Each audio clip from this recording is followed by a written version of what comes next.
Bismillahirrahmanirrahim. Assalamualaikum warahmatullahi wabarakatuh.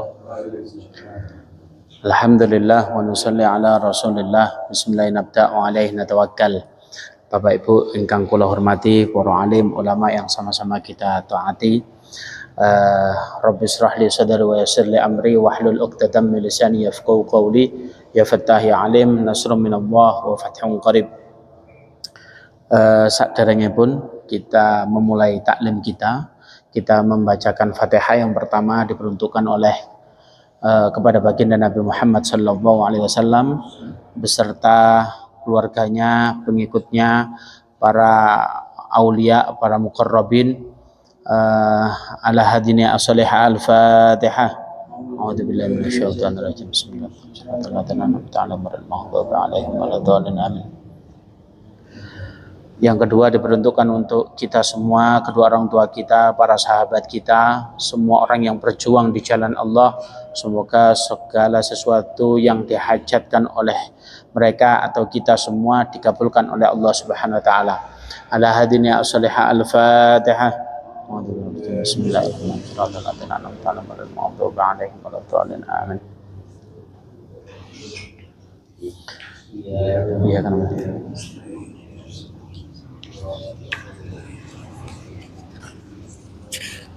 Nggih, Bapak Ibu sekalian, niki suarane benging, mboten usah mik mawon nggih. Suarane benging. Ngeten ae mireng insyaallah. Bismillahirrahmanirrahim.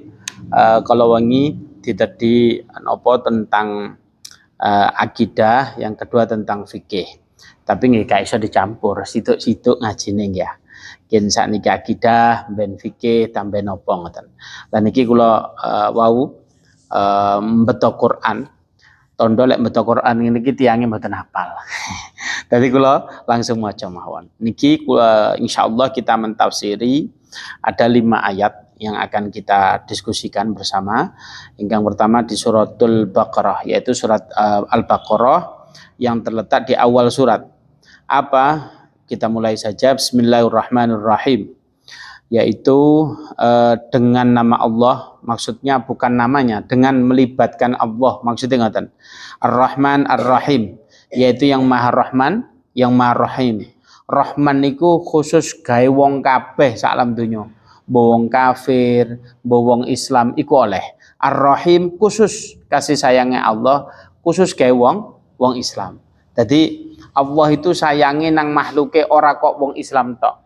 Wong kafir pun tetap disayang. Buktine sampai saiki ya ono wong kafir tapi ambekane ya si enteng mawon. Ya, si iso bal-balan, si iso ngopi bareng. Berarti itu termasuk rahmannya Allah. Adapun Rahim, kita ini marisa kancane ndelok sinetron awake dhewe dikasih nikmat oleh Allah dalam bentuk iso ngaji bareng. Itu Rahim dari Allah. Nah, itulah maknanya Bismillahirrahmanirrahim. Tapi kita akan membaca ayat selanjutnya, tidak memperdalam bismillah. Kapan-kapan kita perdalam bismillah. Alif Lam Mim. Alif Lam Mim itu di dalam tafsir dikatakan la ya'lamuhu illallah. Tidak ada yang tahu kecuali Allah. Dadi lek ono tafsirane Alif Lam Mim iku ngene-ngene, itu salah. Kaf ha ya ain so, itu semua enggak ada artinya. Nah, karena nggak ada artinya, yang tahu hanya Allah Subhanahu wa taala, maka gak oleh dikarang-karang.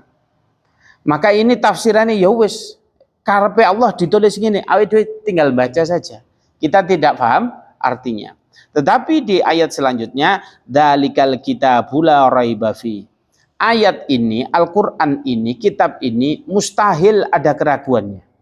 Berarti lek sampean maca Qur'an mustahil ada kesalahannya. Berarti Al-Quran itu mboten mungkin salah. Lah yang menjadi pertanyaan itu begini, kalau Al-Quran tidak mungkin salah, tapi kadang-kadang lek awake dhewe pengen memoco Al-Quran, kita membaca kitab terjemah ngoten nggih. Diwaca ya.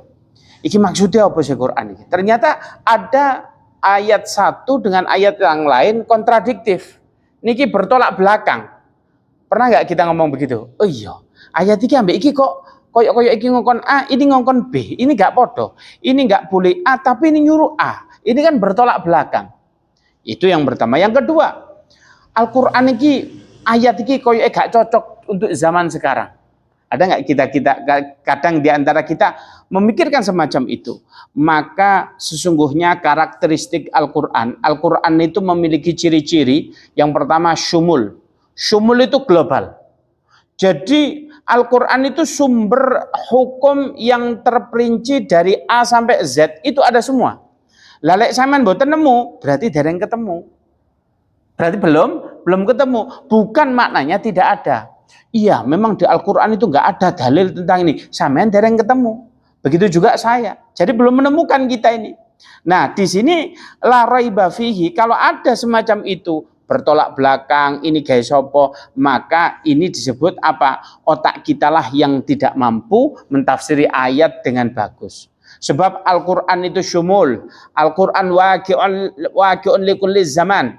Al-Quran itu cocok di setiap zaman. Zaman kayak zaman biyen, zaman Londo, zaman Jepang, zaman sekarang cocok kabeh.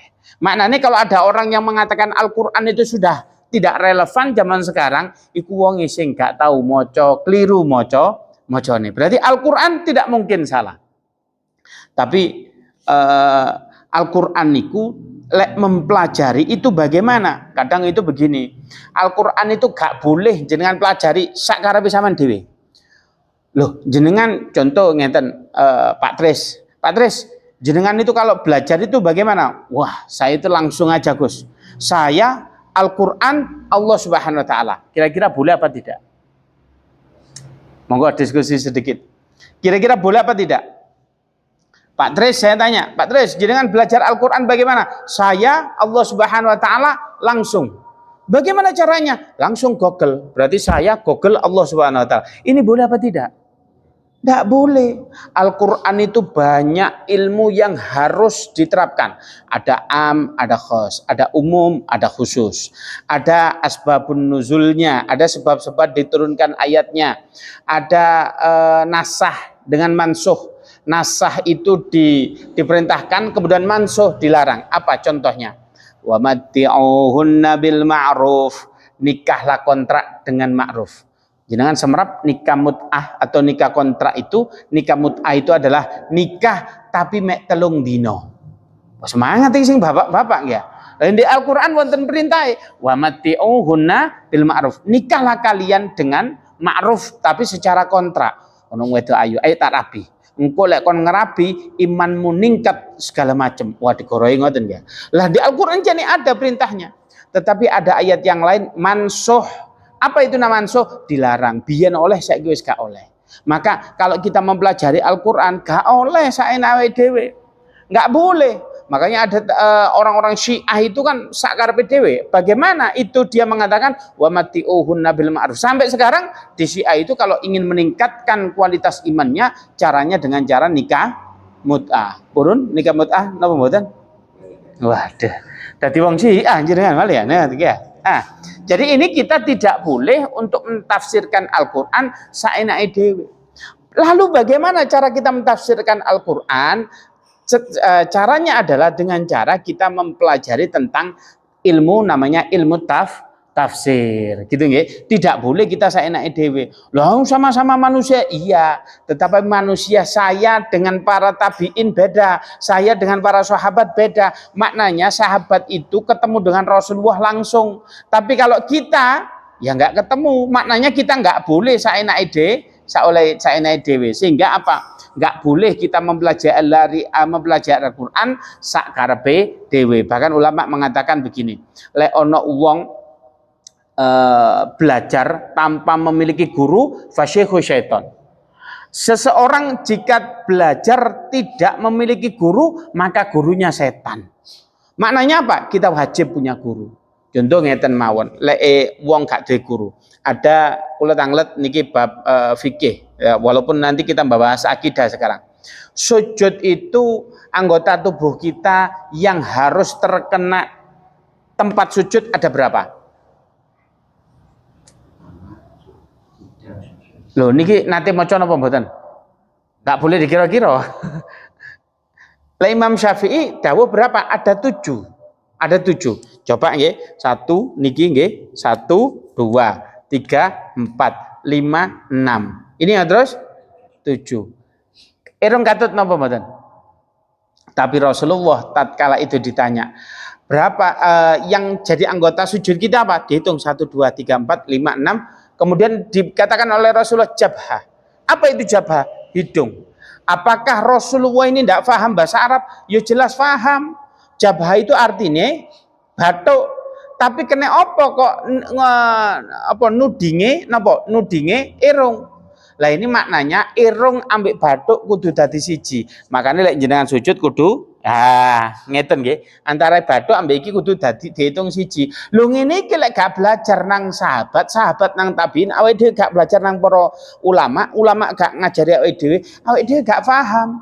Awake dhewe pokok jari Rasulullah itu ya sing penting batuk tok. Lah iku ngawur jenenge. Makanya ilmu Islam itu napa? Ittiba walaisal ibtida. Apa maksudnya? Islam itu mengikuti bukan memulai. Jadi lek ono Islam model anyar, wah itu jelas gak bener. Sing bener itu apa? Mengikuti zamannya Rasulullah Sallallahu Alaihi Wasallam. Jadi nafsiri Al-Quran juga gak boleh saenake dewe. Maknanya begini, kalau Allah sendiri yang mengatakan dalikal kitabul la raiba fi. Al-Quran ini mustahil ada kesalahan. Berarti kalau kita menjumpai model-model kayak tadi, kita kembalikan kepada diri kita, otak kita lah yang tidak mampu mentafsiri Al-Quran. Berarti gak boleh ngawur. Oke, saat ini ayat ini sampun dipahami. Mangke dilanjut dengan sesi tanya jawab. Kemudian apa? Hudan lil muttaqin. Al-Quran ini diperuntukkan untuk siapa? Apakah orang yang di luar sana? Apakah orang yang ngaji bersama kita ini? Ternyata dikatakan di sini hudan. Al-Quran ini diperuntukkan sebagai petunjuk untuk siapa? Orang-orang yang muttaqin, orang-orang yang takwa. Jika ada orang yang takwa, ada orang yang mempelajari Al-Quran, tapi tidak dapat hidayah, ya no. Ada orang namanya apa? Orang-orang ahli kristolog itu mempelajari Al-Quran tujuannya apa? Tujuannya ingin golek Islam pene Al-Quran. Ya tidak ketemu. Wah, iso-iso dapat hidayah begitu ya. Makanya di sini peruntukan apa? Hudan lil muttaqin. Kalau ada orang yang sudah takwa, maka indikasi takwa itu apa? Orang yang bertakwa itu akan dikasih petunjuk oleh Allah Subhanahu wa taala. Nah, yang menjadi pertanyaan, takwa niku nopo? Siapakah yang takwa? Takwa itu definisinya adalah niki ngeten, diinget-inget nggih. Apa menjalankan apa yang diperintahkan oleh Allah secara maksimal dan meninggalkan apa yang dilarang oleh Allah secara total. Kita ambil contoh maksimal niku ngeten. Biyen niku wonten salah siji ulama badhe ngaji ambek gurune. Gurune sanjang ngeten. Wes, sampean saiki muter lapangan sadurunge ngaji. Oh nggih guru. Ping pinten? Sak kuat murek sekuat tenaga. Ada salah satu santri setengah lapangan leren. Oh jare sekuat tenaga. Ya wis leren. Ono sing sampai muter siji, wis iku paling apik leren. Terakhir ono sing sak jiti setengah wis gak kuat leren. Ada salah satu ulama dari Mesir, iku terus muter sampai 4 kali keliling lapangan. Kemudian apa yang terjadi? Hampir 5, kemudian fasoiko, beliau pingsan. Kemudian apa? Diangkat, dicoba disadarkan oleh teman-temannya. Kemudian teman-temannya tatkala beliau sudah siuman, teman-temannya ngomong ini, awakmu itu dikongkon ambek guru sekuat tenaga, ngapain kamu memaksakan diri? Apa jawaban beliau? Loh iya, kata guru bukannya sekuat tenaga, sebelum aku pingsan aku masih ada tenaga.